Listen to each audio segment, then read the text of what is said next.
Murdoch.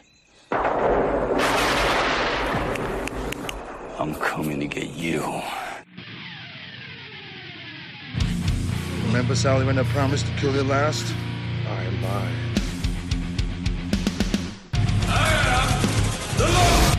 Get off my plane. I have come here to chew bubblegum and kick ass. And I'm all out of bubblegum. John, I'm not gonna shoot you between the eyes. I'm gonna shoot you between the balls. The disease. And I'm the cure. I'm gonna take you to the bank, Senator Trent. There can be only one. Dead or alive, you are coming with me. Yippee-ki-yay. I'm going to kill them all, sir. Yar, welcome, me mateys. Avast, you all, you landlubbers. I'm your captain today. My name is Captain Quint. And with me, as always, here on Give Me Back My Action Movies, are me first matey, Nate. Say hello there, Natey. Yarg, we're pirates. Yarg. Arr. Yeah, okay, it's not Yarg, I got a bird. Fine. He's pooping everywhere. I don't know what to do with this bird. I can't catch it with my hooks for hands. I got both hooks in my hands. Please send help. Yarg. Okay. And also with us today, Charlie. He's already beside himself. Nope. I'm not being a part of that. That is. Yarg, don't worry. I'll pat you on the back with my hook hand. Ow. That's semi-blasphemous. So no, we're not pirates. Okay. We're not pirates today. We're not We are pirates. actually Vikings today. We like gold.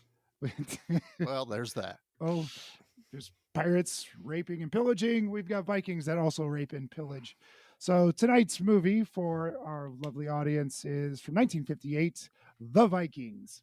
This, gentleman, is classic Hollywood action. This is swashbuckling, damsels in distress, beautiful sweeping landscapes.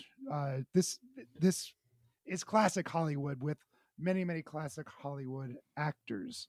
So before we get into the things, let's get into the trailer. Charlie, do you have a trailer? It's probably in English.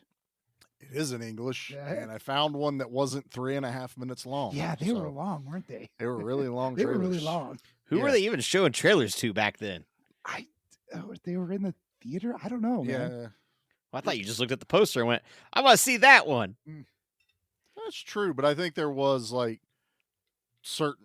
probably one trailer before. Nah, a I movie. feel like I'd be the guy like, how dare you show me whatever this mini movie is? Show me my cartoons before you play the movie. Show the cartoons. They might Show have the shown cartoons. trailers to actual theater reps, and Could be that too. you had to sell it through the trailer, and now trailers are just selling it to the audience since.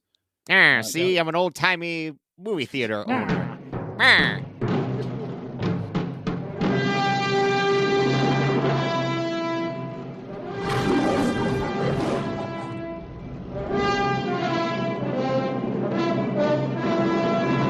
The Vikings, in Europe of the 8th and 9th century, were dedicated to a pagan god of war. The greatest wish of every Viking was to die sword in hand. Their abiding aim was to conquer England. The Vikings! That's not worth one night's raiding. It holds the richest prize of all, King Roderick's daughter, Morgana. She'd make a fine Viking queen.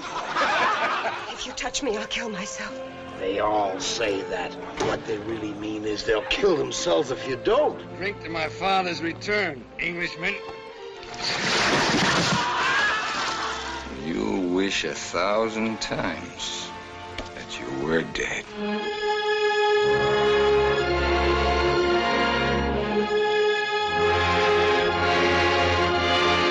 Now!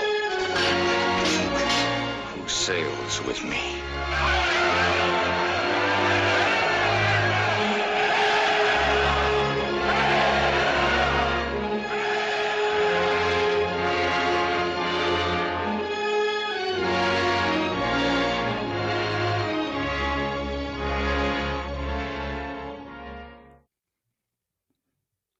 And on top of it all, an epic score. This movie.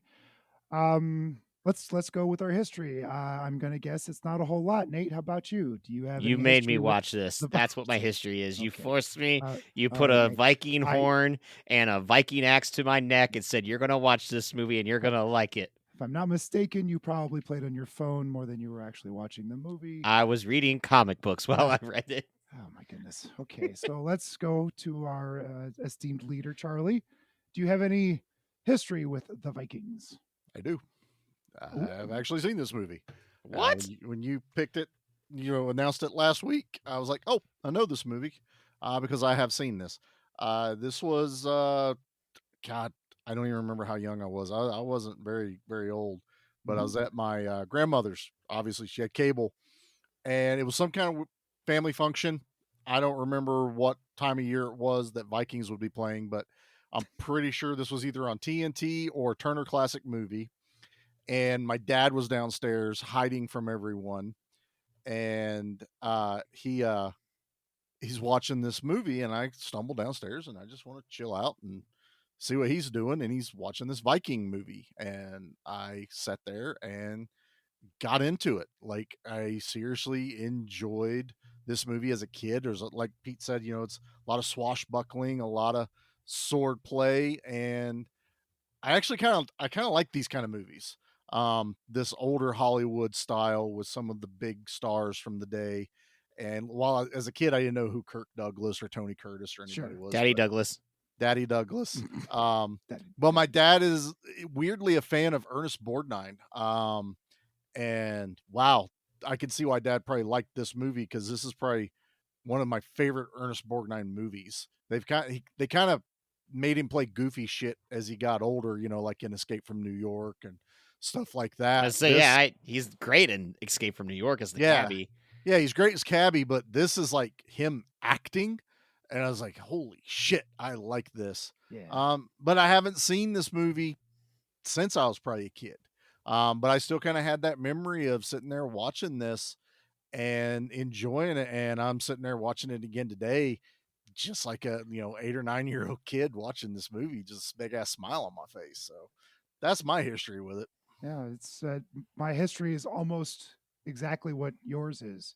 It was on one of the cable channels when I was maybe in early high school, and I watched it front to back, and it's always stuck in the back of my head as something I really enjoyed, and just it feels so old Hollywood. I keep saying that, but you've got the old actors, Tony Curtis, Janet Leigh,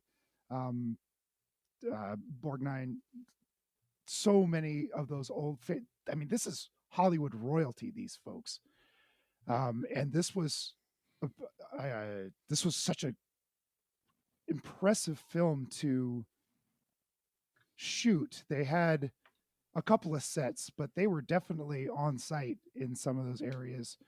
They had real ships. They were in Norway. They were it was physically there filming this. Delightful. It's that old school acting too, a little over the top, a little intense.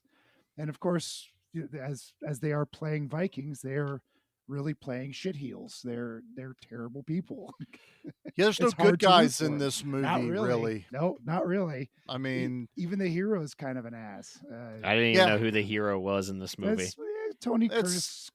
Tony Curtis's Eric is kind of supposed to be the hero. He Who was he? Oh dear Lord.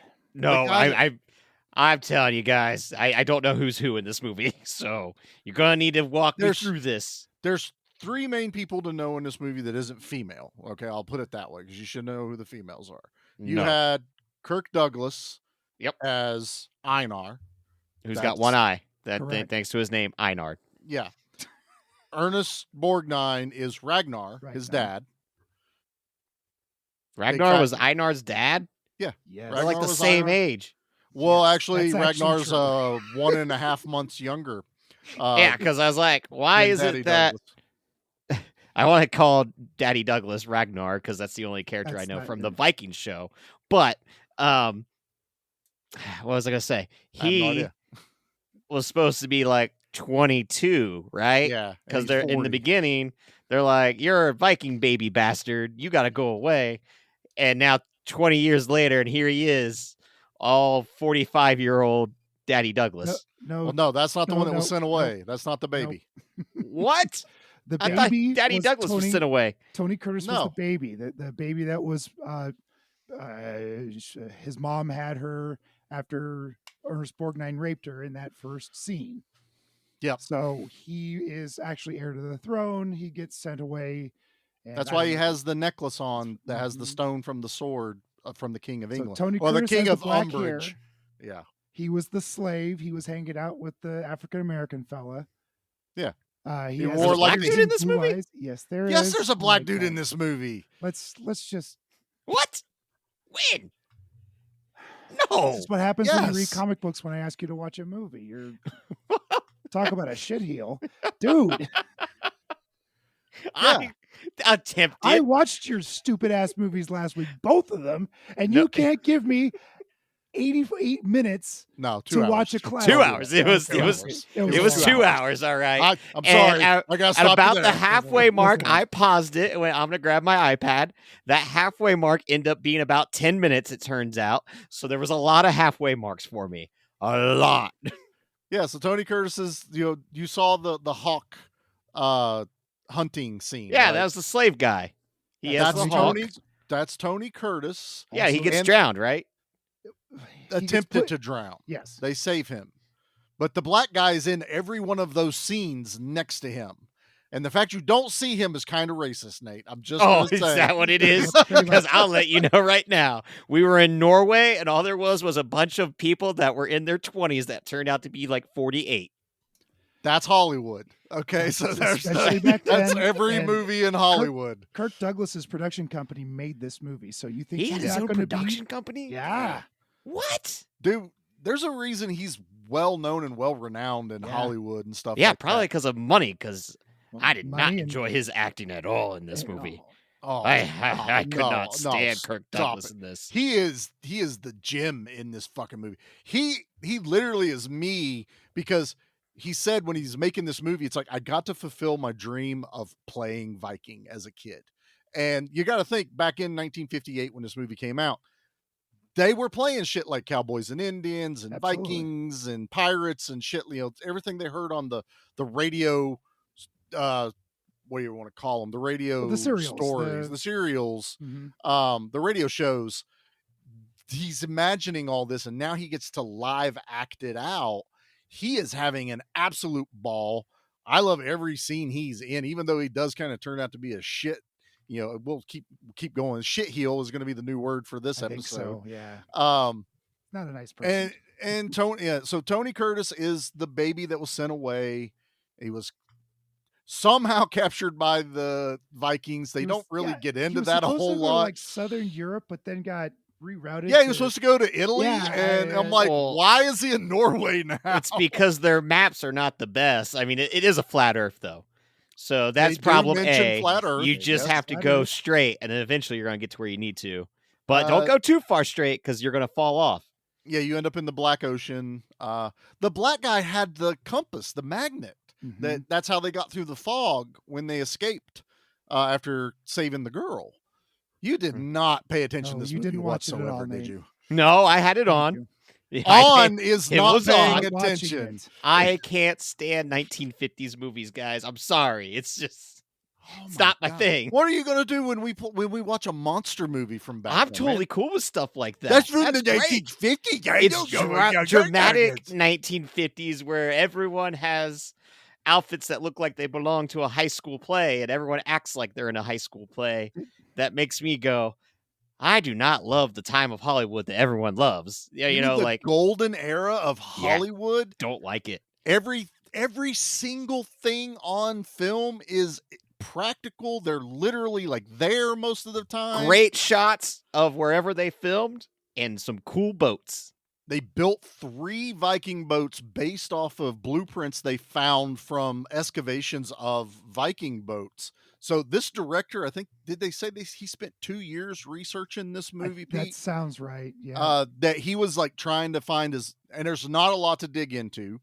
There really isn't. There's not. For a lot those to who know may about not this movie. know, Charlie wears Thor's hammer on his neck. I wear a Mjolnir. I have my Viking mead horn right Ooh, next I got to one me. of those.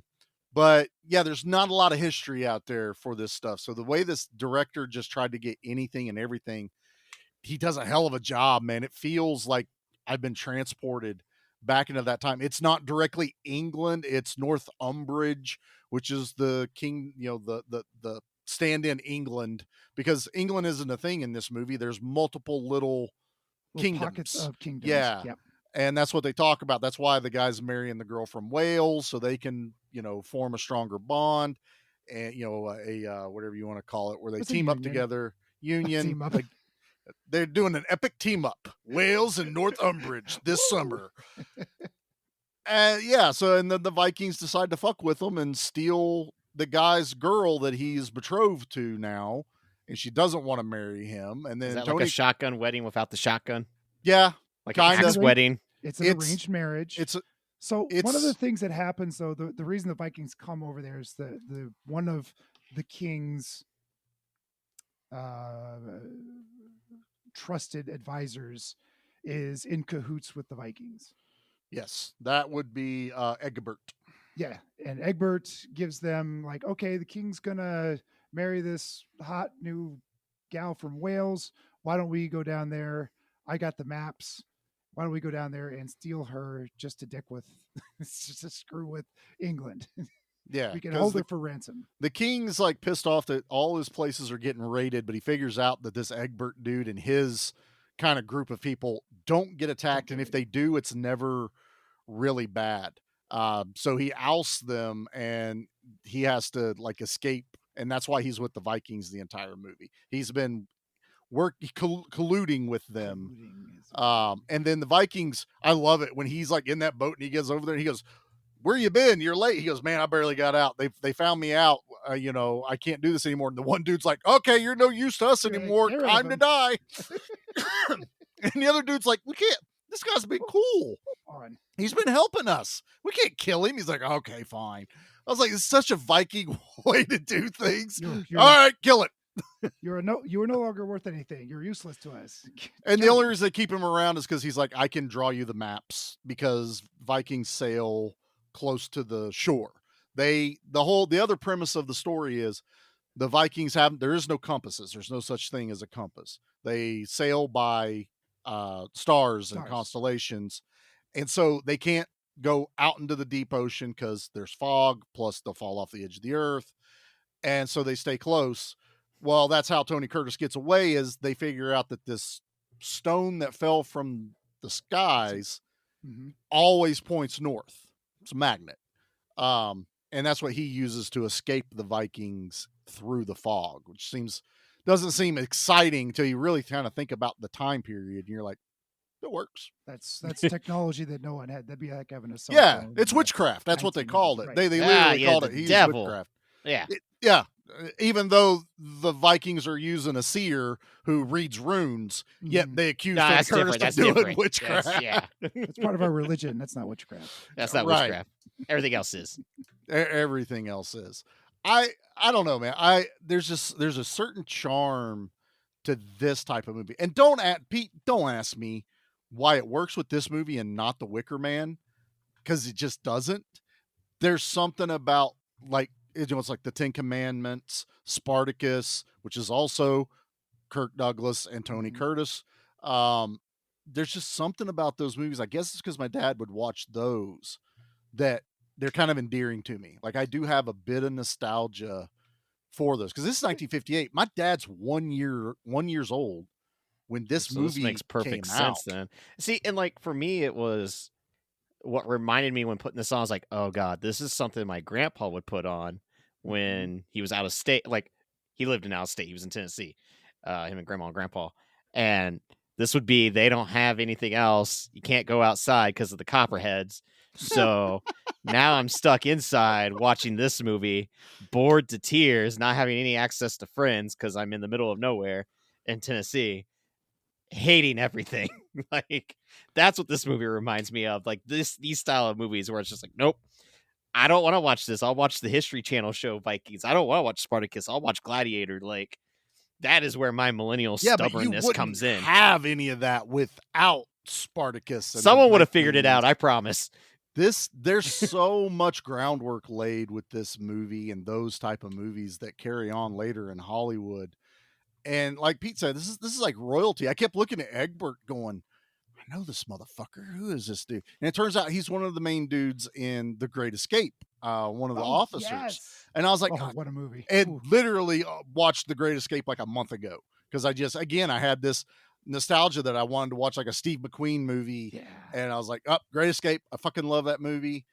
And when Pete said the Vikings, I was like, that's the old one, right? Because there's 1,000 Viking movies out there, right? It was fun to type in and see all the generic Viking movies pop up too. Many. It was really hard. That you could tell is like someone made it on a digital camcorder. And there's you had that. Then I so want to watch Eric the Viking now. Oh, love Eric the Viking because they find the flat Earth. They find the edge of the Earth in that movie.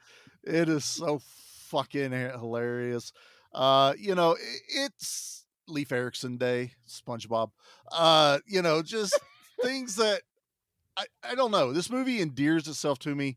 I kind of understand where Nate's coming from, though. I can't really shit on Nate not liking it or even trying to watch it because he should pay attention. He should have tried. I tried. I did it through your two shitty movies last week. I gave masterpieces is all I know. I gave the podcasting first of bringing a double feature. Those are the movies that I hate with all my heart and soul. I did not dick around on my phone the entire time. You should have. It would have made it much faster for you. I respect you too much. I respect you. Liar. I just can't. He just totally forgot what was in the movies. That's the only difference. That's it. Yeah.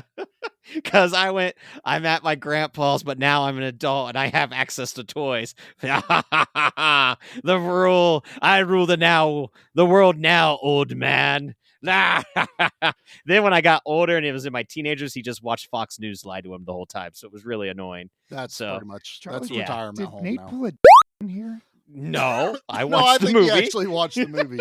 We don't incur that name here. I'm so sorry. That may get edited. Bleep that. Please bleep that. But I like I said, I kind of get it. And honestly, I was a little apprehensive at first when I got ready to start watching it because I was like, it's that moment of, oh shit, what if I don't like it? That whole type thing. I texted you yesterday feeling horrible about not liking it. Unlike Wicker Man, where like Wicker Man, I can at least somewhat appreciate, even though I'm like, I've watched Wicker Man 3 times over than I've watched this again kind of thing. Like fair.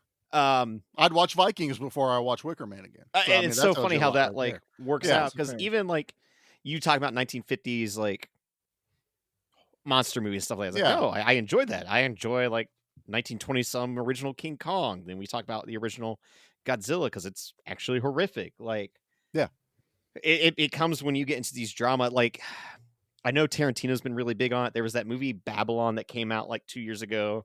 That's about this era, the golden era of Hollywood. Right. And it just does not appeal to me.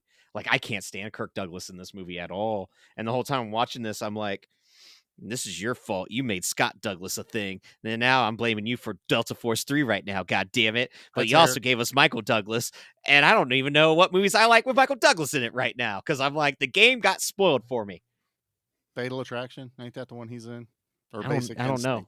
Yes. One of those. I feel like he's in all those movies. Like, if there is a movie where it is a man being accused of sexual harassment, it's got Michael Douglas in it. Isn't he in Falling Down?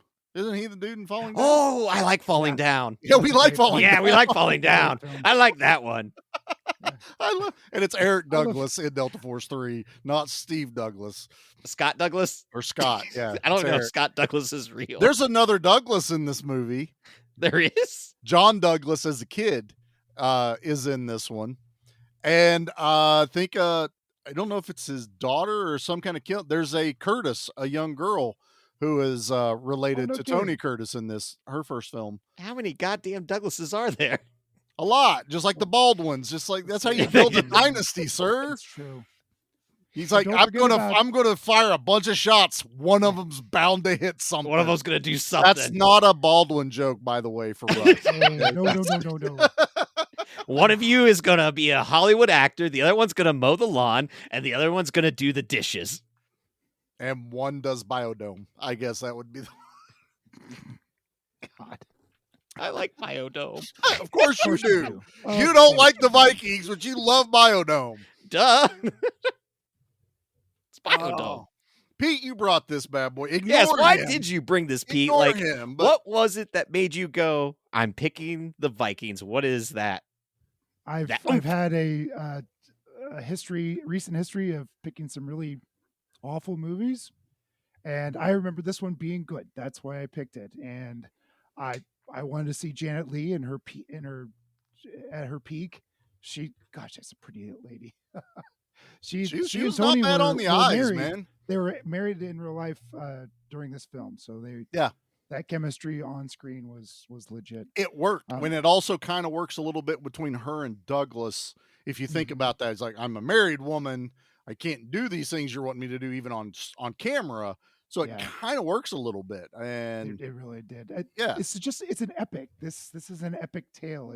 It's huge, and it is long, like you said. It is 2 hours. It's 2 hours, but I mean, the 10 Commandments took 27 days to watch or some shit. I don't remember. That's a very long. That's a very long one. But this was a huge hit too. It was. Like, this was played everywhere. This was like, I think I read this was the first ABC Saturday night movie they ever played on. Oh, no kidding. I didn't see that. On network. It was like, and it like played quite a bit. They're like, hey, we got a movie we can play.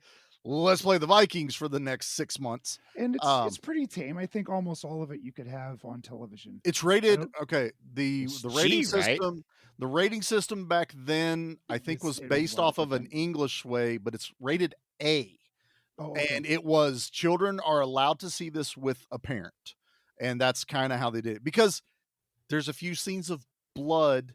Even the rape scene isn't a rape scene. It's he takes her, she screams, the camera pans off, the priest comes back and her hand reaches up and she's beside the bed, but she's not like naked, but kind of tussled a bit with her clothes. She's in clear distress. She's in distress. That was awful. And it really doesn't come back until she's like, hey, which I love when they have to get exposition out, but they can't go to a different scene.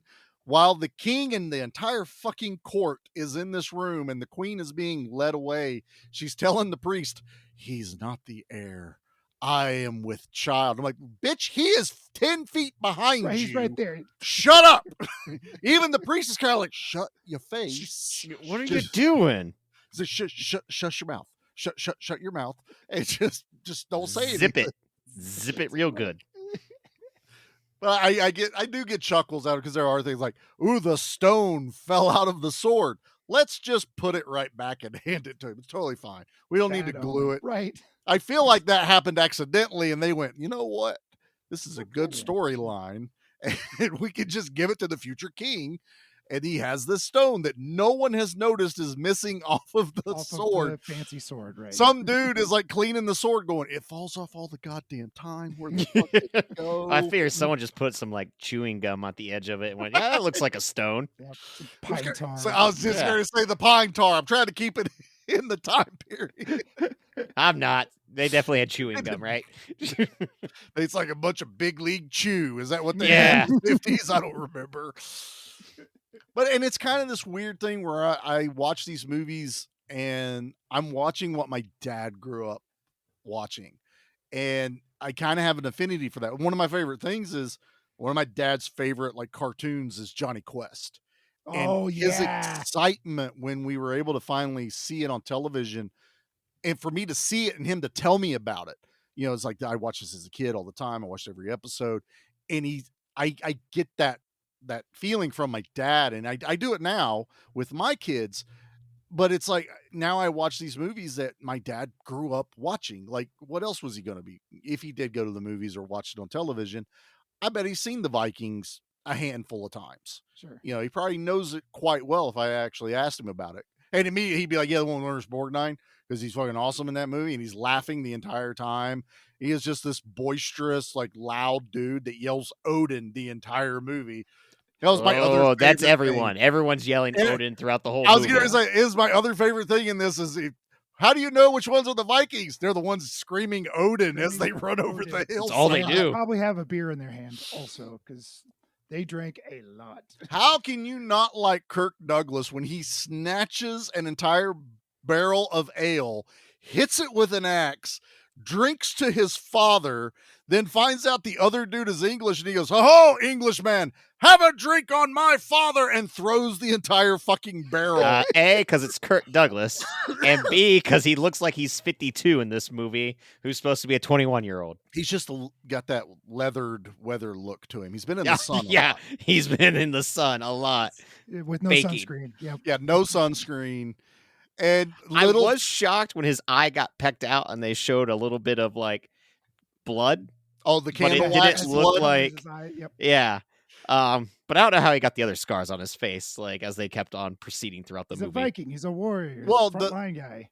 He had the eye got took out and he had one scar all the way down and across his eye. That's all from that attack. Because he's wearing an eye patch that almost covers his entire fucking. Yeah, he's got a face patch. He's got a Phantom of the Opera mask on.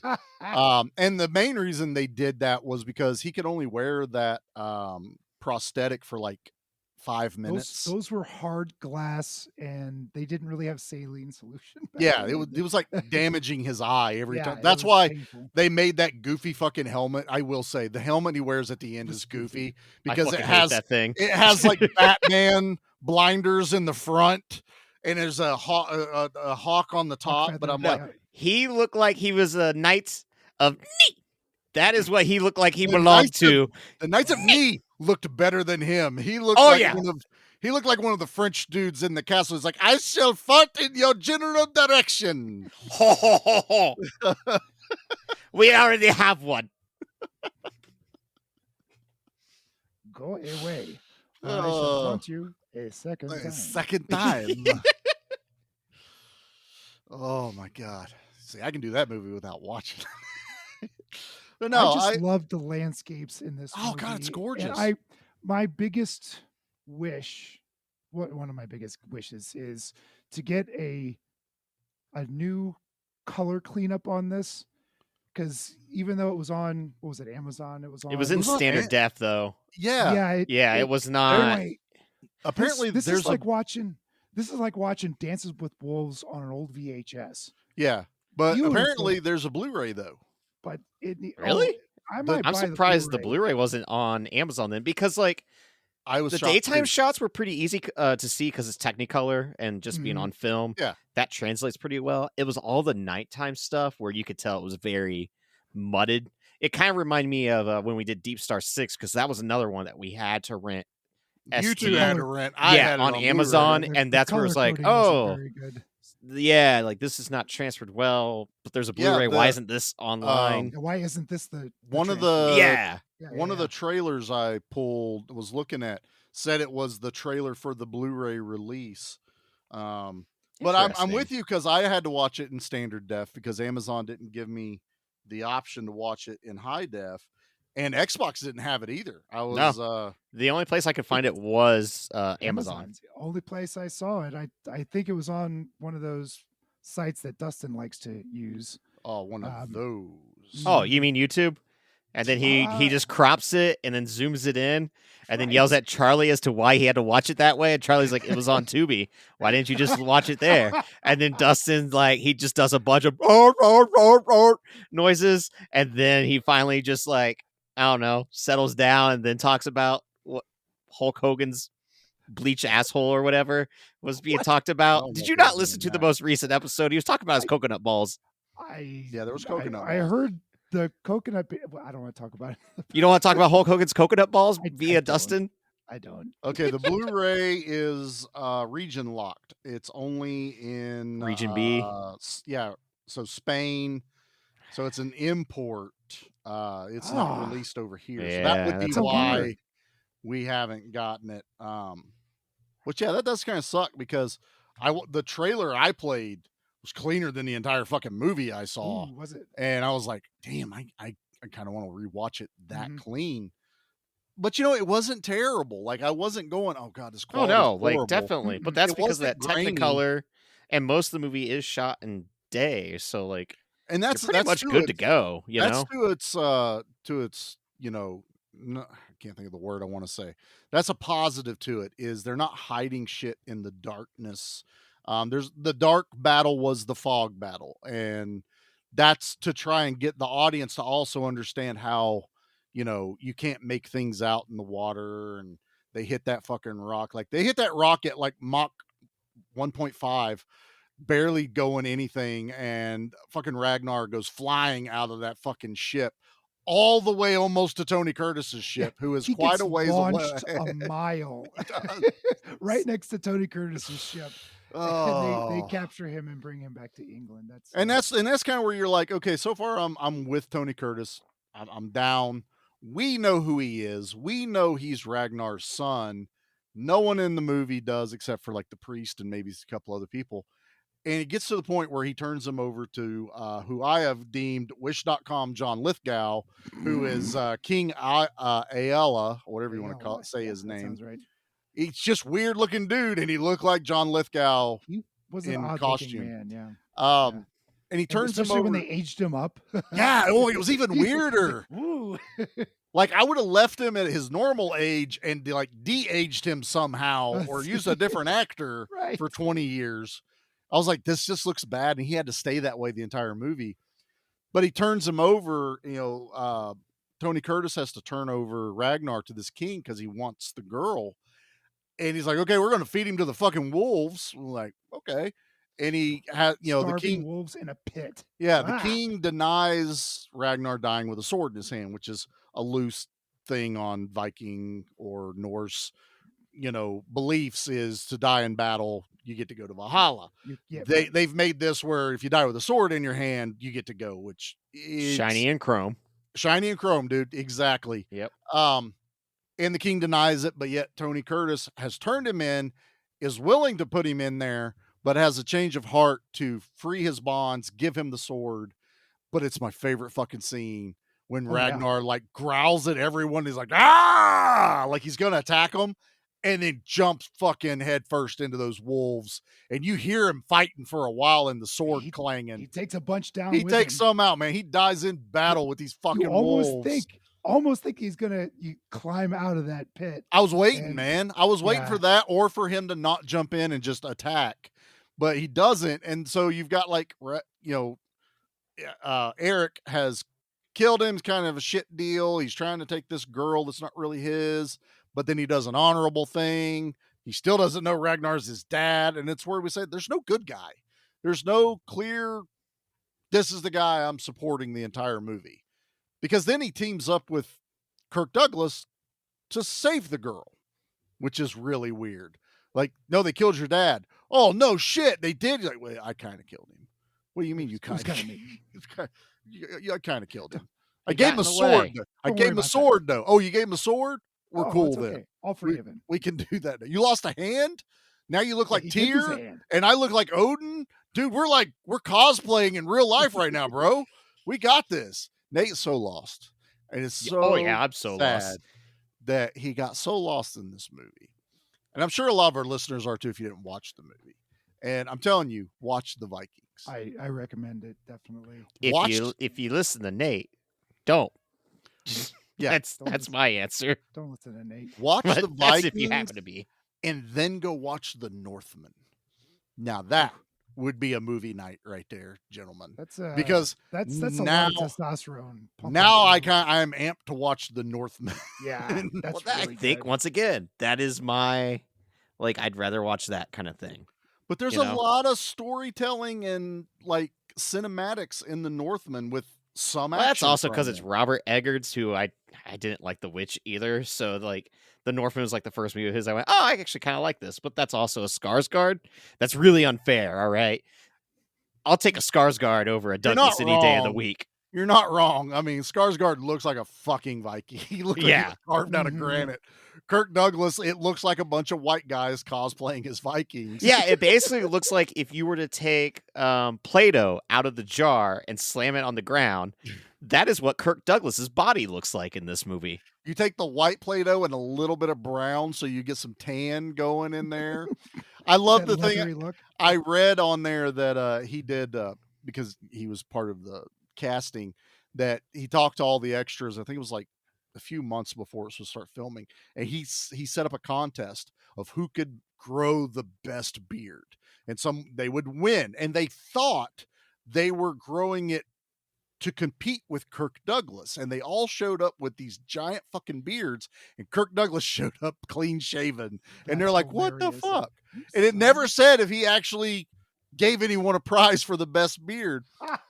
But 90% of the extras are actually from Norway. They were locals that they got in there, so a lot of them look the part because they are the part. Nice. Like, we're home. We're just chilling. Damn shifty Douglases. They can't be trusted. They say it's still remembered in Norway as the day Hollywood come to visit. That's what they called when the Vikings was filmed in Norway. I don't know, man. I'm not going to convince Nate that it's a good movie, and I'm not trying to convince Nate it's a good movie. What I'm trying, my biggest thing is, I'm saying, Pete, you did good. You did good. You did real good here. I did. I was a little concerned because it is so old, and when you said that you didn't like The Wicker Man because it was old, I'm like, oh shit. I like The Wicker Man because there was some musicals thrown in too. Yeah. You know, the Vikings, I'm surprised the Vikings doesn't have a musical number. I am literally shocked at this point.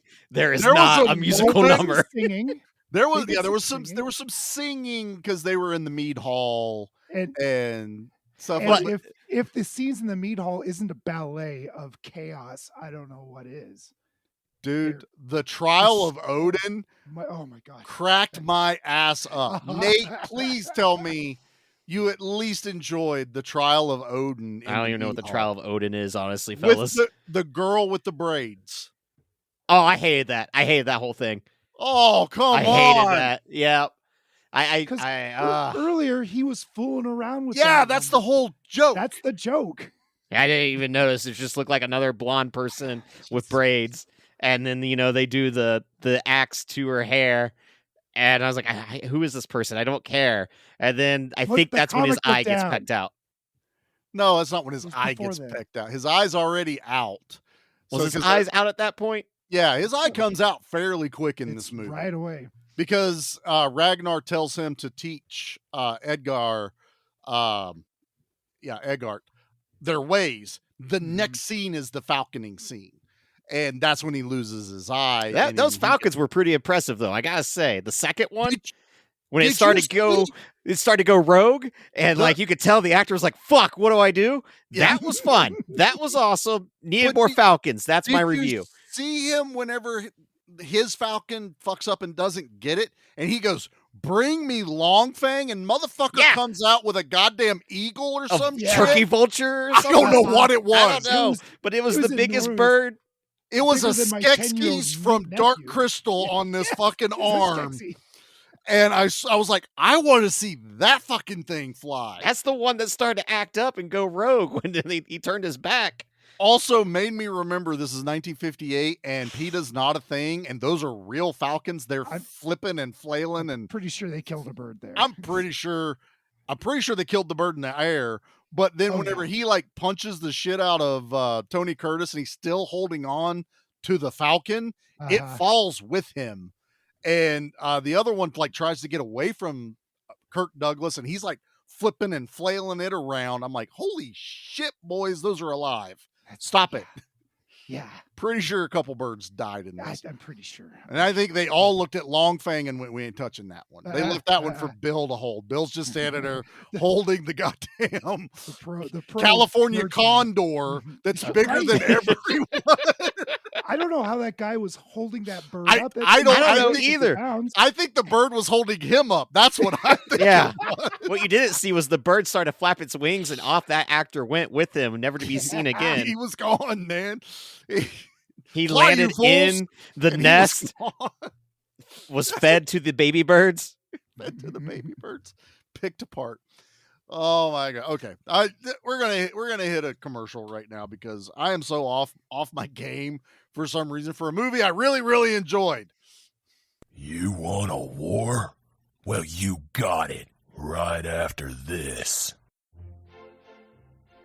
in search of a refined and elevated podcast?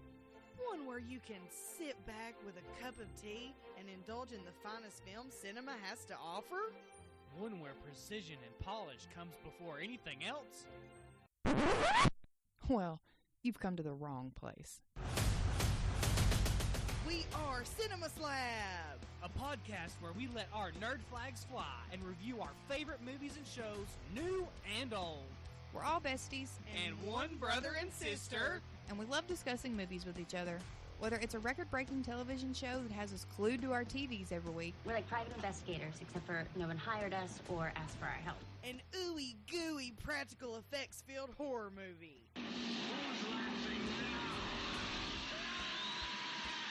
Or a cult classic masterpiece. You shoot me in a dream, you better wake up and apologize. We're sure there's something for you on Cinema Slab. I'm your Scream Queen, Anna. Yeah, you're gonna love this one. It's a scream, baby. I'm your Gorgal, Hannah. I kick ass for the Lord. And I'm your favorite little brother, Hunter. I'd rather not spend the rest of this winter Tied to this couch! And join us each week on Cinema Slab as we bond together over our love of cinema. And all things media and entertainment related.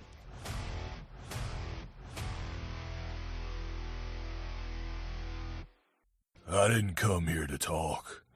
Lucky for you, they did. Yeah. All right, we've had a few minutes to regroup. I don't think it helped us at all. It did not, no. No, it didn't. Sorry. So, we kind of already got into why Pete picked this, but I'm still in this, like, it's still an odd choice for you, Pete, right? Especially for your birthday. Yeah, I wanted to bring something I thought at least one of you would like, and I got that much done. Thank you. I also, this is somewhat like you mentioned earlier, Charlie, that this is 1958. There's nothing but practical effects, maybe a matte painting here and there, and a few set pieces. I think like most of the water, especially at night, was definitely done on the set somewhere. Yeah, that safety and control. But we're with the boats, they were in the fjords. One of my other favorite scenes is when they're coming back from capturing the bride to be, the Morgana to be. Morgana, thank you. Mm. They're dicking around on the boat. They're holding. Okay, so picture this: these Viking longboats and their oars are sticking straight out at a 90-degree angle. They're jumping, like this is like a game for these folks as they're coming back in. They're jumping from oar to oar and trying not to fall in the drink.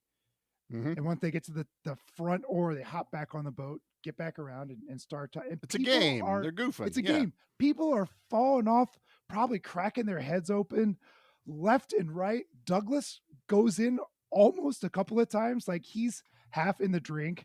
And they're pulling him out. He wasn't supposed to do those. They were trying to make sure he had a stunt double.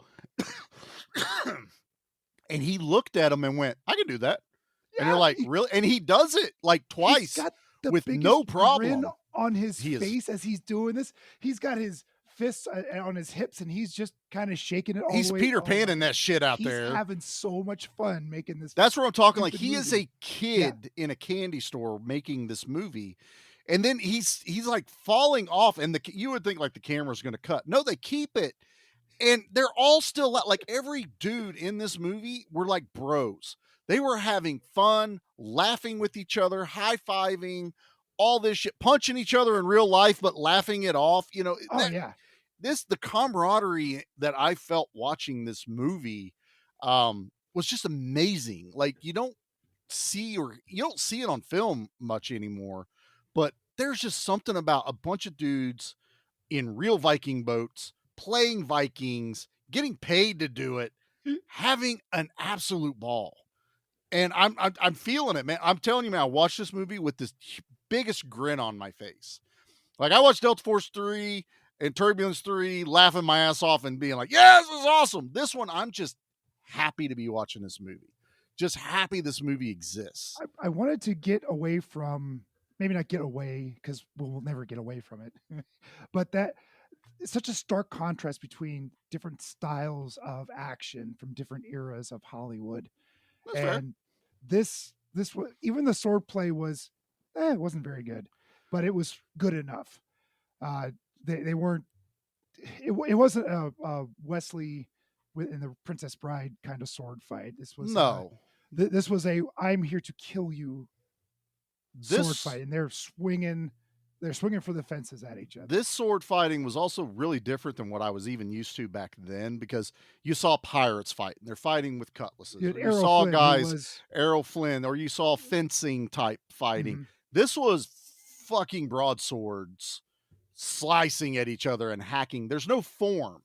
It's I'm gonna cut you in half. That's how this I'm gonna works. wear you down, Yeah. and break your sword, and I'm gonna be victorious. Like there's almost like I'm sure there's not a ton of choreography, even when they were just flailing at each other, and I'm pretty sure they were metal swords, just It not looked like it, sharpened. yeah. And clanging on each other because they're reacting to the hits. Like Tony Curtis isn't a built dude.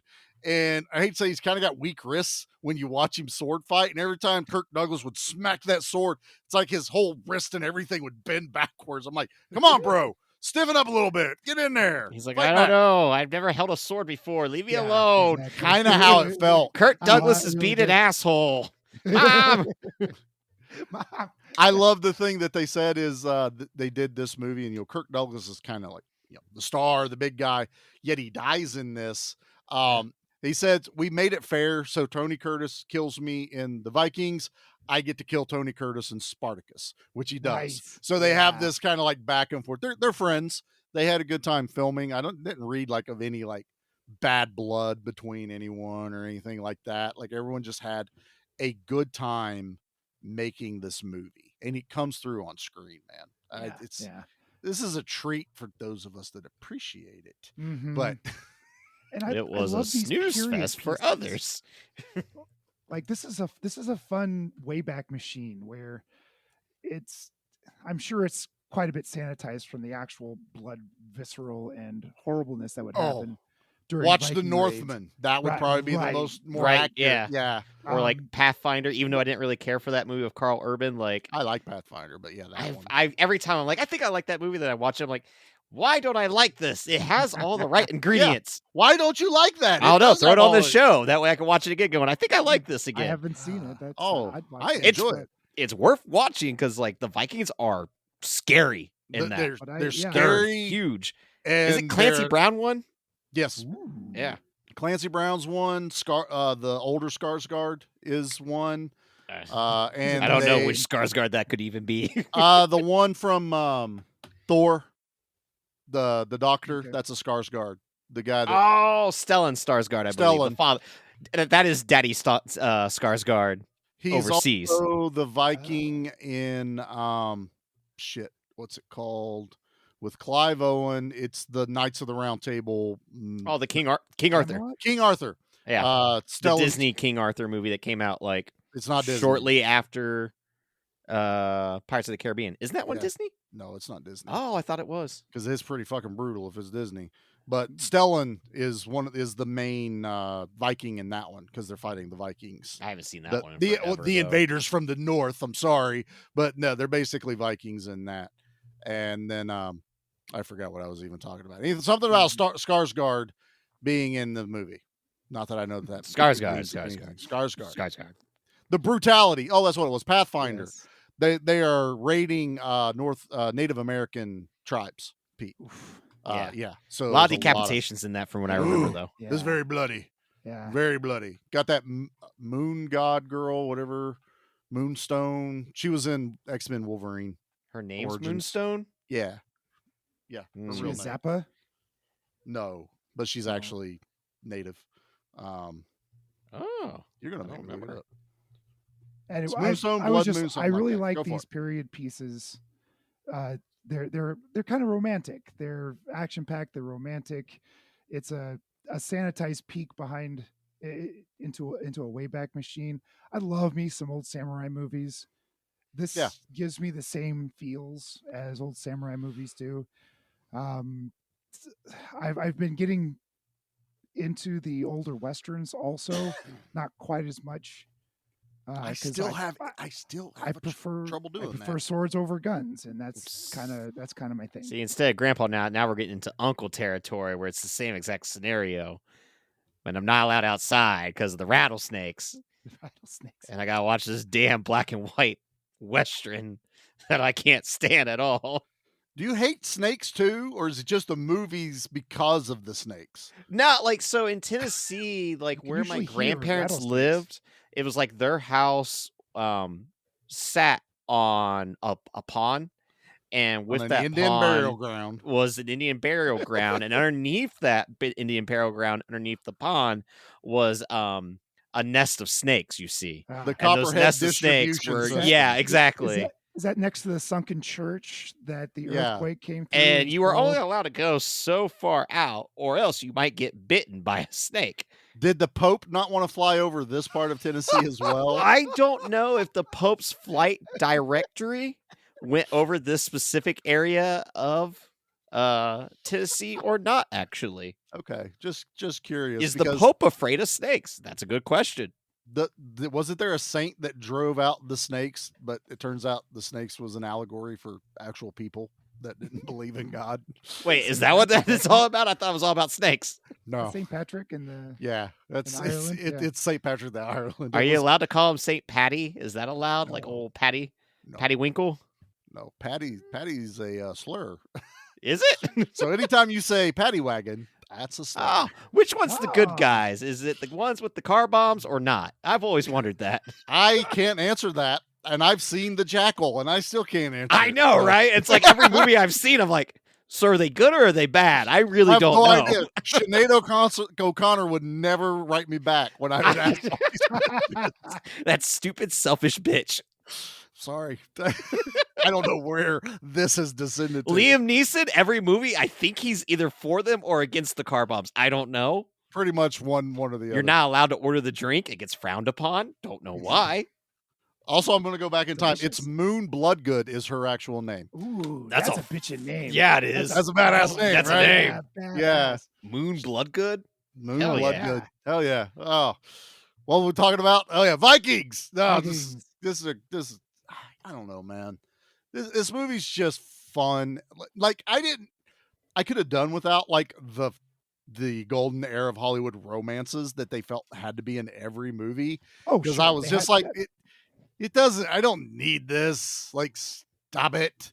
But it's there, and I don't hate it for it. You know, I don't even really ding it for that. But you know, there was definitely scenes where I was like, because Pete, I've seen Gone with the Wind.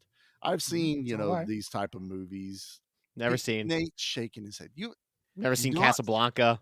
I have no desire. Dude, I saw Citizen Kane and went, really? It's a sled? Like, ugh. Citizen Kane's a weird one. Yeah. Just, he's a rich guy making newspaper. I don't care. Yeah. Look, I'm not big on the Oscar-worthy movies. You know, like I thought they all were though back in the day. Like everything is an Oscar contender. There's some shitty movies back then, bro. Yeah, I know. What's that one with that little girl that's like, see, Daddy, the bell rings. That means an angel got its wings. It's a Miracle on 34th Street? Or Miracle on 34th Street. I don't know, but I know I don't like it. Or is it it might be a Wonderful Life, Pete. It might be a Wonderful Life. Santa Claus that took to court is Miracle on 34th Street. Why did he, what? He goes to court? Yeah. He does. Did he hit someone? No. They're trying to prove whether he exists or not. Just use your Santa magic. That's kind of what the end of the movie's about. Well, all I'm saying though is you got to get your hammer, right? And then you smash that hammer on that judge's skull. And also then that's going to have a bunch of blood all yeah, see? Okay. Then you're going to take some ice skates, right? And then you're going to slice and dice up the jurors. Then you're getting away scot-free, sir. And snowmobiles. You got to use the snowmobile. And you got to make sure you let them know they've all been on the naughty list for convicting innocent people to the death chair. Yeah. Somehow I was able to keep that on topic for some weird fucking reason. And then when he goes to the death chair, that's when he busts out his friend, and then they go on a buddy cop duo. Wait, they were trying to give Santa the chair? Well, no, Santa was giving the executioner who was on the naughty list. He kills him because it was an innocent person that the jury convicted. So he killed all the jurors too, because they were all naughty for making this guy who is innocent on the death chair. And the innocent guy's name was Jack Frost. Exactly. See, and then Jack Frost and Saint Nick go on a big old revenge spree. They got Mrs. Claus. This summer, Christmas comes early. Yeah, and it comes out in July. Christmas in July. And it's got a bunch of AKs, just like, bah, bah, bah, bah, bah, you know? Who left the freezer open? Oh, wait, that was Tropic Thunder. Yeah, it's Tropic Thunder. That's Tropic Thunder. Sorry, Ben Stiller. Didn't mean to steal your line. I don't know. I can't stop him. He at least talked, Pete. Yeah, I don't know. I at least talked, unlike He's last been week. such a deer. Yeah, last week was really bad too, Nate. What's wrong with you? Nothing. I just two movies that, my head like. found a pillow and just really found out that the pillow was more entertaining. That's what happened. Oh, God. Oh, man. This ending, Pete. Talk to us about the ending of the Vikings. Curtis and Douglas have their final battle on something. What was that? It was like the castle wall or something. I kept calling it a parapet. It was circle. Yeah, and they have a knockdown, drag out, sword fight over a girl. Over a girl, of course. Yeah. They were teamed up to save the girl till they save the girl. Mm-hmm. And then she's mine. She's mine. Eric! Look how he runs. Look how quickly he runs to his death. Look at who you have chosen. His death shall come quickly. Sorry. Wow. That's great. I wish I could remember all that. I'm paraphrasing. I don't think it was exact words. Good. I think he said haste in it somewhere. I'm not 100% sure. Go ahead. Sorry. So now, does Douglas know that Tony Curtis is his brother? So I thought that he knew at this point. She tells him that. Yeah. When he's dragging her away, and he's yelling at. She's like, "He is your brother. He was. Yeah, he's Ragnar's other son, and all this other stuff." It's a very loosely laid storyline that the audience knows all about. No one else does, and apparently the priest told her because she has the stone from the sword that Tony Curtis gave her. Right, that's the line of thought we have here. And that priest can't take a fucking punch. Fucking Kirk Douglas basically just kind of bitch slaps him. He's like, "Ooh!" and falls flat down.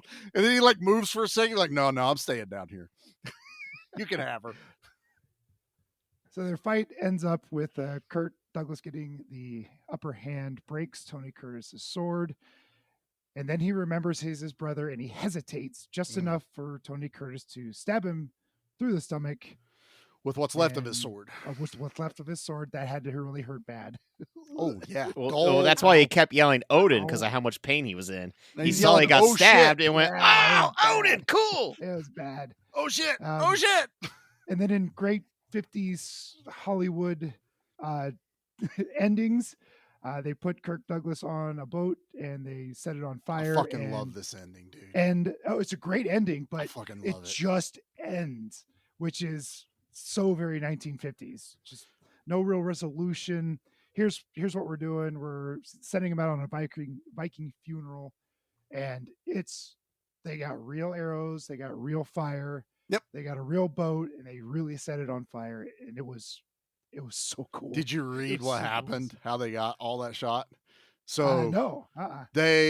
No one is an archer in this movie. If you can't tell as you watch it, I'm not sure if those bows and arrows are very sturdy. I don't think they're very strong either. But so the director had like the majority of the cast practicing long arch shooting an arrow, and he figured he was going to play the odds to fire as many arrows as he could, and hopefully a couple would hit the boat and catch it on fire. That was his plan.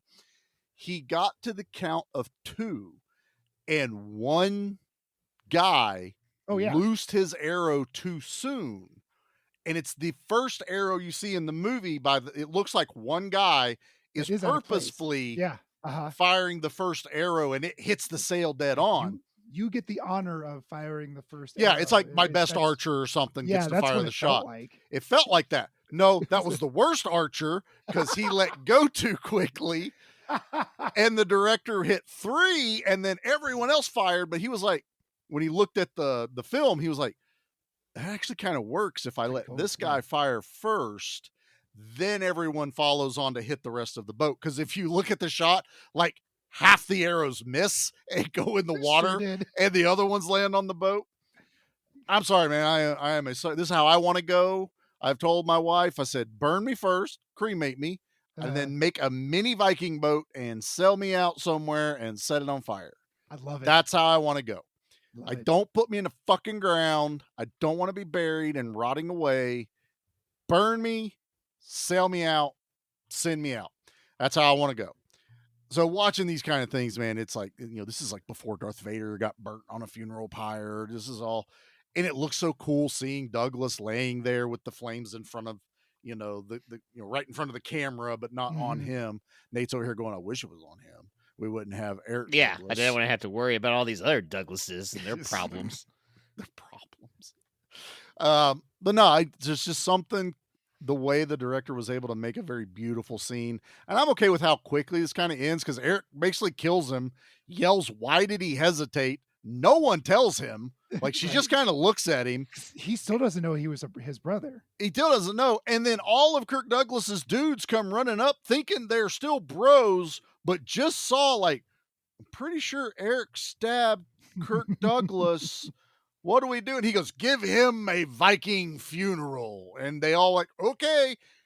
In one shot, I do love this shot. Kirk Douglas falls down. They have this little thing. 4 guys pick up Kirk Douglas, who's still playing dead, walk around the parapet, and they have the camera up on like a dolly following him around in like a circle. And I'm like, that's actually kind of cool. He gets a parade. He gets a parade with an overhead shot. And I was like, that's a good use of what you got around you to get a really interesting shot. And the movie's done. In Vikings. But I take it away as this guy is now like king of the Vikings and king of Northumbridge, because he's half he's the half son of Ragnar, and he's the half son of the queen, and the king's dead. He killed him. So he kind of like has both kingdoms to rule. That'll be a pain in the ass. Right? I don't want to do that. I don't want one kingdom. It's like having people these dudes on these movies that have 7 wives. No, thank you. Plenty. No. Yeah. I got one. In theory, it could be a lot of fun, but in practice, no. There's no theories in anywhere that's fun. I love you, Jackie, because she listens. Nate, did you mute everything, or are you still here? No. Honestly, this was the best part of the movie, because I went, now I can watch something I want to watch, and I didn't even care that they did a whole Richard Gere, let's burn Sean Connery thing with the fire. Was that in Robin Hood? Later. That was first night. Yeah, that was first night. Sean Connery. Yeah, see, when they did the Richard Gere to him, they didn't burn him? No, he doesn't die at the end of that one, I don't think. No, wait, Sean Connery does die. Yeah. Pete said Robin Hood, and I immediately went to Robin Hood. No, I said, was that Robin Hood? I couldn't remember. Somebody said Robin Hood, and I had Kevin Sean Costner Connery. epic. Yeah. Or, Or Patrick Stewart from Men in Tights. Exactly. Or was it Waterworld? We'll never know. This took place on water. It's a good movie. I like Waterworld. I like that one too. Gross. Okay, time to get into things. Let's get into things. Yeah. Leave anything for us? Just bodies. Body count. Body count. Body count. Body count. A lot. Okay. No one has counted how many people died in this movie. If you want to break it down, the best thing I found was someone went, 3 people die. Ragnar and Einar and King Ael. Yeah. It's Aella. How do you fucking pronounce that? Then again, the guy that played him, his name was Frank Thring. Thring. His last name was Thring. Frank Thring. Sound drunk when you say his name. Give me Frank Thring right now. So, yeah, a lot of people die in this.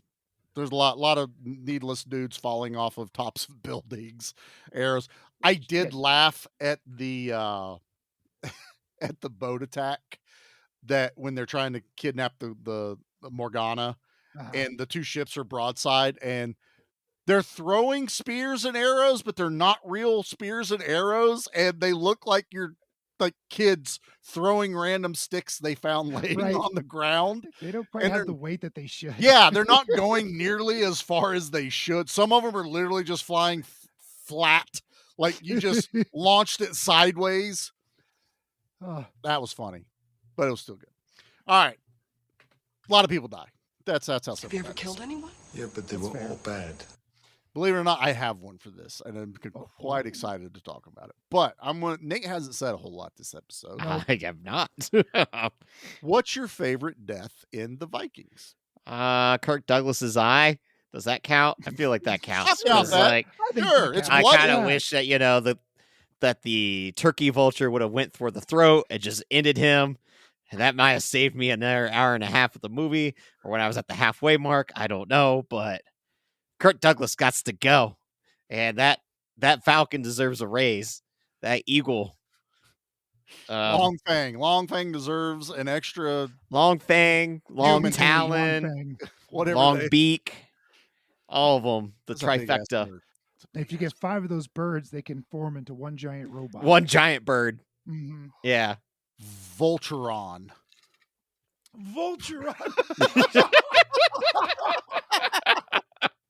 Oh shit! I've never wanted something so much. I know, right? Silverhawks ain't got shit on us now, damn it. That's right. All right, Pete, what's your favorite kill in the Vikings? I love Ragnar's death, even though it was off screen. Him just balling up. He's like, I'm gonna die. There's no way I can get out of this. Let's send me to glory. He laughs. He laughs maniacally. Oh, God, I love and it. Just looks at his death, all these dogs, and he's like, I'm gonna do it. And he jumps in there and gives it his all. And that scene stuck with me since I've seen this film. Yeah. It's the one thing that's like, oh man, that was so baller to do that. Fair enough. That is my favorite scene, 100%, when Ragnar jumps in. But there was a kill I didn't know was in this movie till I watched this. I watched this movie today, so it's fairly fresh in my brain. It's during their raid at the end on the castle, and they're pushing the battering ram up the hill. Oh yeah. And they finally start I'm going to call them the English. Yep, they're the Umbridges, whatever. Start firing arrows, and they're like blocking some of them. And this dude takes a fucking rock from the catapult to the dome. Not that part. He falls down, and they run over his ass with the battering ram and break him in half. Like, I'm pretty sure they cut him in half because he's laying like face towards the camera, and the battering ram's going left to right, and he arches his back up and then falls back down as if a train run over him. I laughed my ass off and went, that's my kill. That is my kill right there. I forgot about that one. I do distinctly remember that. Yeah, it stands out in a bloodless movie. How'd you do that? Was that a dummy, or was that a real person who just got his I hope he was in a hole. That's all I can think of. But I was also laughing at the catapult. They kept reusing the same shot of throwing the same 4 styrofoam rocks. And when the rocks would hit people, it didn't hit them like rocks hit people. It was like rubber. Foam rubber, yeah. Like it was bouncing off of the shields. Like, this is easy. This is awesome. I got tickled with that, man. All right, let's rate this thing. Nate, you're not allowed to rate it. What? No, I get rating. I'm feeling so. Oh, no, stop it. Put your phone down. Not the gonads. Kick him into Jimmy. Nah, my Jimmy's. Lower. Oh, my liver.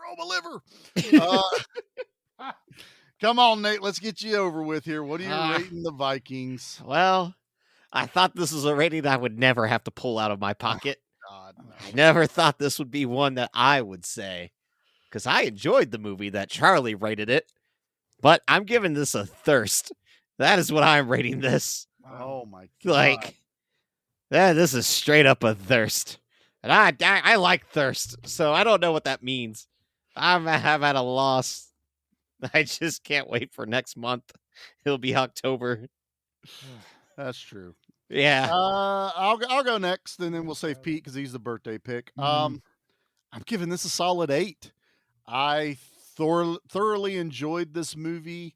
I do have some nostalgia tied to this, and nostalgia tied to these types of, golden era of Hollywood movies, the adventure epics, Yeah. Ben-Hur and shit like that.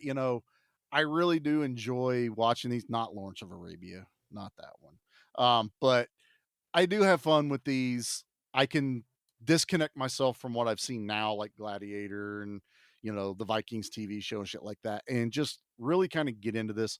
I don't have a problem with Kirk Douglas at all. I actually enjoy him in this movie. If anybody is a wet towel, it's Tony Curtis, and the only thing that really saves him is those like piercing blue eyes that motherfucker has. They're distracting. Jesus Christ! How were not all the ladies not on his ass, even as a slave? They were. I mean, yeah, off camera, but I don't get it. Every dude in the 50s is ugly as fuck. I feel like I would be a maestro in the 50s. All right. I don't know. I think there'd be a circus with your picture on it. No, I doubt it. Town. Kirk Douglas belongs on the circus. Check out our gangly man. He has no meat on him. I'll have you know all the meat's gone to the gut right now. The doctor's not happy with me. That's very possible.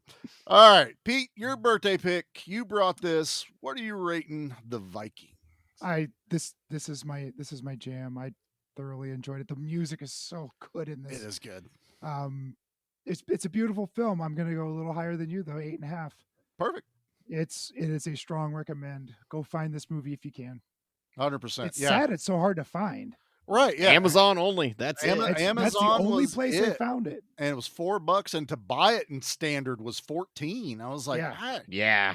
I want to wait. I hate when they know there's people out there that want it, and they do a limited release on Blu-ray, and we're not the only people going, we want it too. Fucking release it over here. I don't know where the rights get tied up in some weird shit. Yeah, it's got to be some weird rights thing. Michael Douglas. Michael Douglas is stopping Kirk. It's his fault. Yeah, it's Michael Douglas.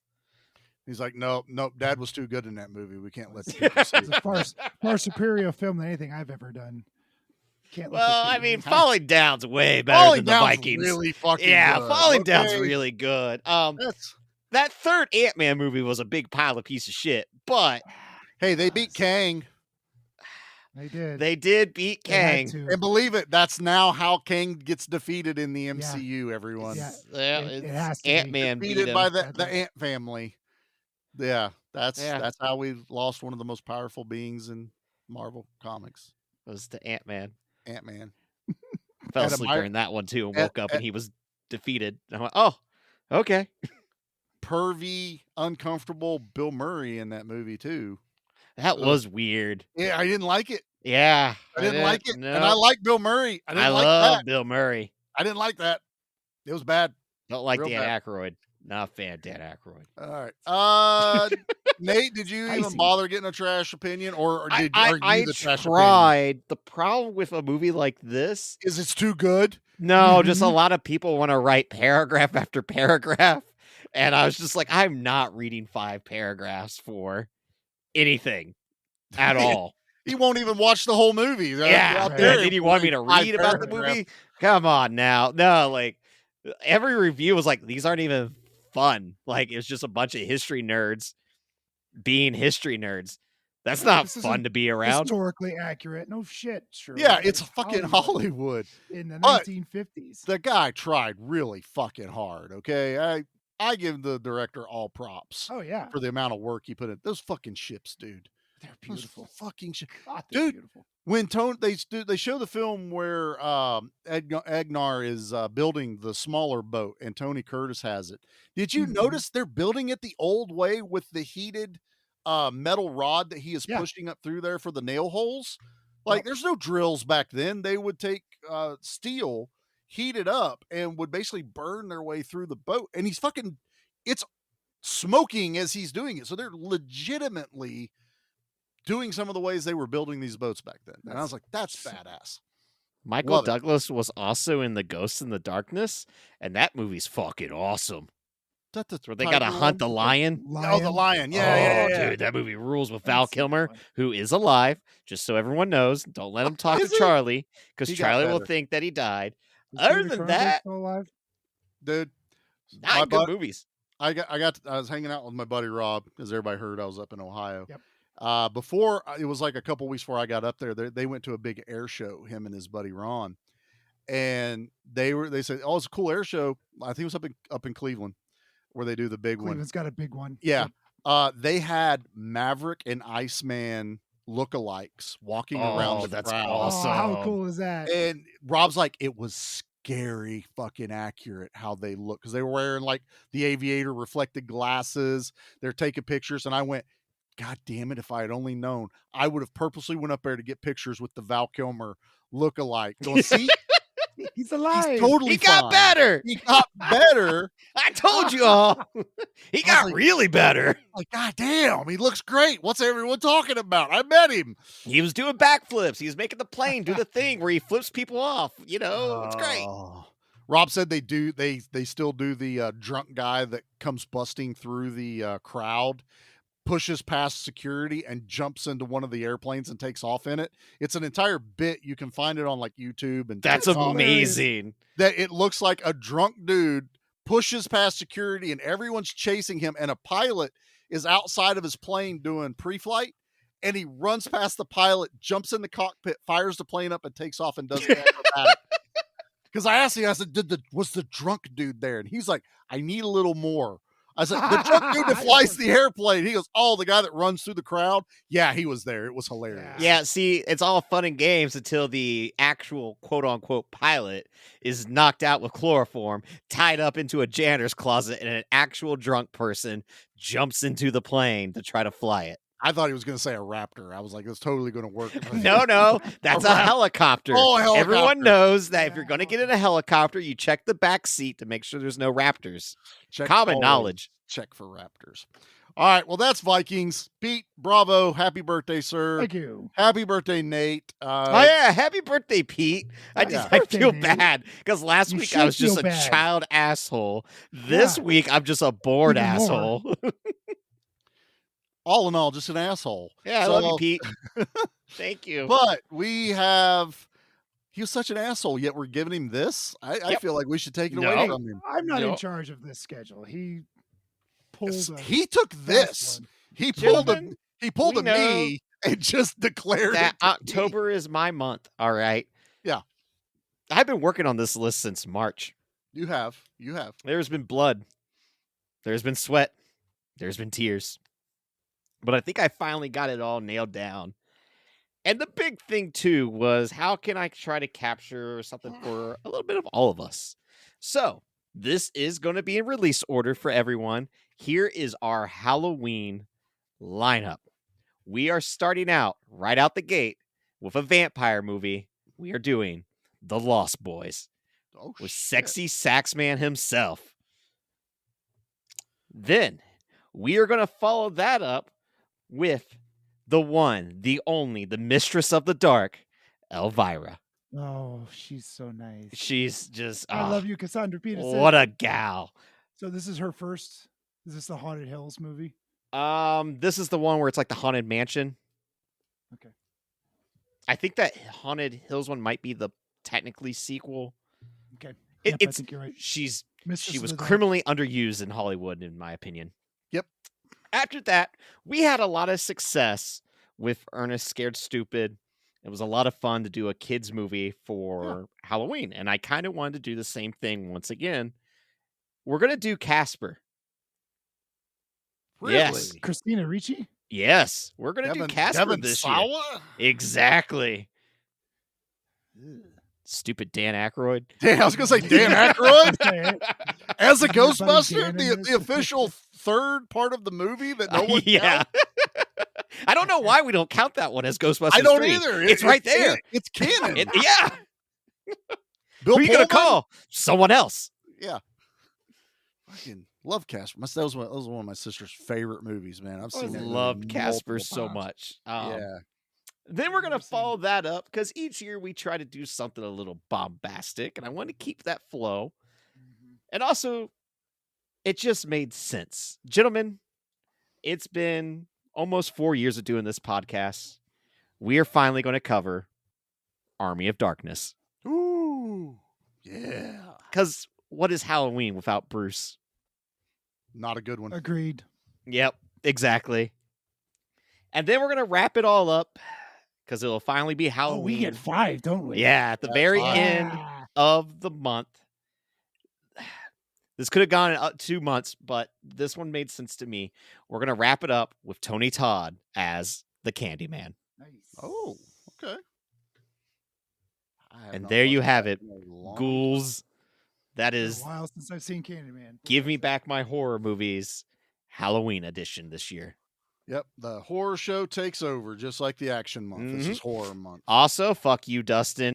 Yeah, they stole one of your picks, didn't they? Yeah, I had Little Shop of Horrors on our list from like March. Charlie they put out That's such a good episode. It was fun. With Cinema Slab covering Little Shop of Horrors. I went, God damn it, we can't do that in October only a month ago. Even though people cover movies all the time of the same, I don't care. It got swapped out with Elvira. And Pete, he would have totally been safe with the musical because you've already burned that bridge for me. So he wouldn't have been bringing the first one. You brought the first one. What are you talking about?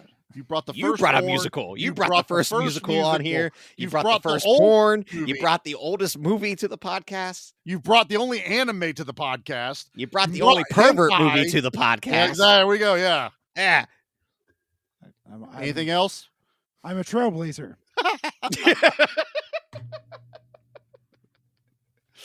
We'll go with that. I boldly go where no podcasts have gone before. You know, you have a podcast, you can do that too. Yeah, you can do that on your own time. I do it. I do it on my podcast. You do. You just don't release enough episodes to get the shit out of your system before you come back over That is here. also true. Oh, okay. I'm actually looking forward to every one of those movies. I went hard for October, gentlemen. Yeah. Yeah. I also love the tradition that we are still the only horror podcast that will not cover Halloween at Halloween. If we do, honestly, it's probably going to be Rob Zombie's Halloween. I'm going to make everyone upset at me. Or part 3. and we still haven't covered one yet in the entire show. So there what do you go. want me to do? Cover 4 and 5 and talk about how much I hate Danielle Harris and I don't care that everyone likes her? What do you, What? What? We don't want to talk about the Thorn cult? Come on. We don't want to talk about the Thorn cult. We don't want to talk about Busta Rhymes. We want to talk about the that was a resurrection. Nah. Well, yeah, resurrection. Yeah. But that's not part of the Thorn, is it? Well, you want to talk about H2O that only has like a kill count of like 3, I think. I saw H2O in the theater. I have fond memories of H2O. It's just that's Josh Hartnett, right? Yeah. Yep. Yeah. Josh Hartnett hair. It's worth it just for that. You know what? His hair has not improved over the years. I saw the trap. I saw him in Yeah. that. I didn't watch the movie, but I saw it. I'm like, dude, you're allowed to cut your fucking hair, dude. You can put Also, a little. Dude, you went away from acting for a bit. You could have learned how to act during that time. I don't know. That would have made sense because the whole time I'm watching Trap, I went, God damn it, M. Night Shyamalan, you can only make a 5 out of 10 movie. That's all you're capable of doing. You go 2 steps forward, 2 steps back the whole time. That's the twist. That is the twist. You put The your twist right is foot too, in, you put your every right time foot you get out. hyped, like maybe this will be a good one. And then you leave it going, I don't know if I like that or hate that. That's how he gets you. That's That every is. goddamn M. Night Shyamalan movie. Ever since Unbreakable, I have been Honestly, like, Sixth Sense was great. And then Uncle Breakable, you're like, I liked it. Yeah. I that was like cool. Unbreakable. And then you watch everything else. You're like, you mother, I'm gonna fucking swing on Did you. he come back and do Split? Because I actually like Split. He did Split. I like he did Split. Split was really good. Split was really good. I thought that was a marvelous. But what made that movie amazing was McAvoy. Exactly. Let's be fair. Nothing else in that movie is that good except the way McAvoy pulls that Even shit off. the one that brought them all together, it was like, Glass. Yeah, Glass. Glass, It was yeah. okay. It was all right. Wasn't terrible. Sequel 20-some years later that we didn't know need it. Yeah.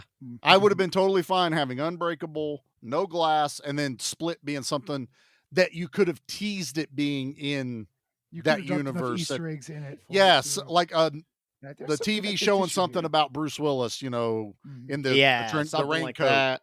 Yeah, Would have been fine. anything about that. Knock I at the haven't watched that movie Cabin in was forever. it was all right. It was like I tried so hard with that movie. the problem is Batista's fantastic in it.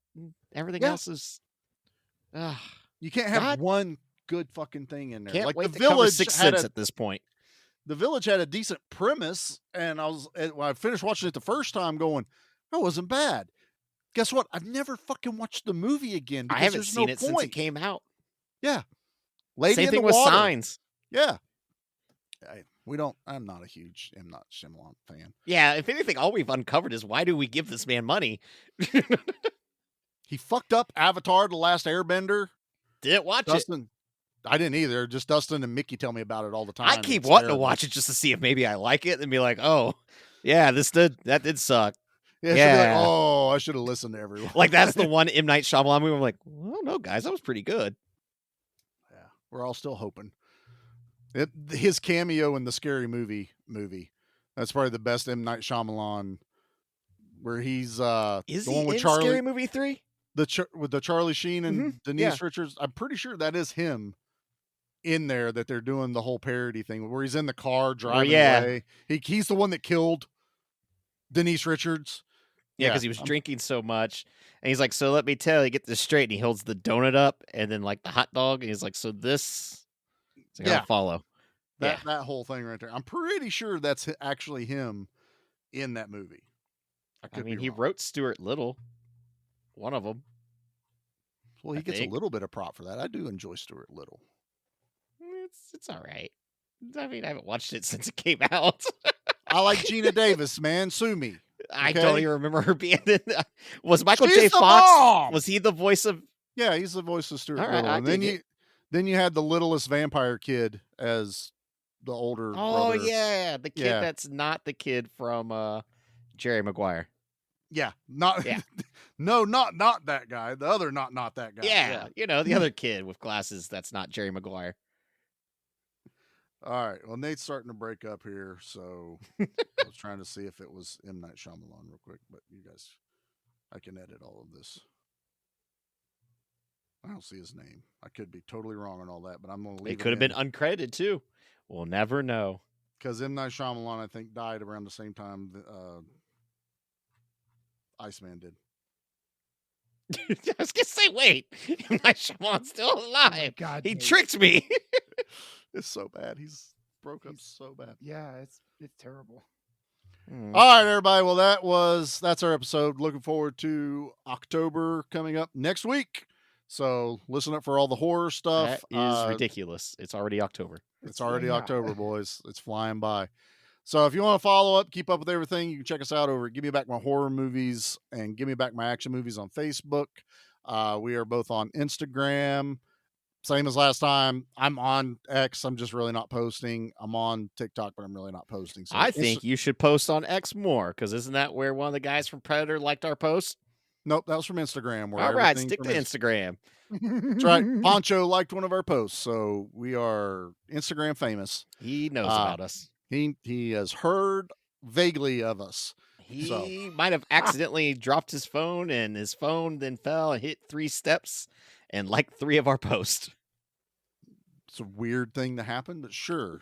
I feel like that is more plausible than Poncho himself liking our posts. Just let me dream, man. Just let me. He really did that. No, he Mr. Magooed his phone. All right. We're done here. Pete, Nate, happy birthday. We haven't told everyone what the actual days are. You'll see it on the you'll figure it out if you see it. Unless Pete hides it again from everyone and I have to yell at him like I did last year. You know, because no one tells Charlie when the actual day was. He didn't tell me, and I was at his house the actual day. I went, wait, it's your birthday? Wait, is that why I'm here? Yeah, because Troy showed up with happy birthday, man. I went, oh, fuck. You son of a bitch. Sneaky, sneaky bastard. Been duped. All right. I think it's time for us to get out of here. And there's only one word we can get out of this episode with. Odin! I didn't know the word. I thought it was going to be Valhalla. So I was like, I'll wait to see what they're going to say. Well, they kept yelling about Odin and Valhalla in the movie the whole time. We made the joke. They yelled about Odin the entire movie. Still, I was like, maybe they're going to yell Vikings. I don't know. You're not even paying attention to the show. let alone the movie you're supposed to watch. Nate's like, maybe they're going to yell us. Wow. And then I was like, well, fuck, Kirk Douglas is 3 words, and like maybe if all of us took 1 word, but I feel like no one's gonna want to be a part of that. Only me. Yeah, only you, Nate. I don't like him. You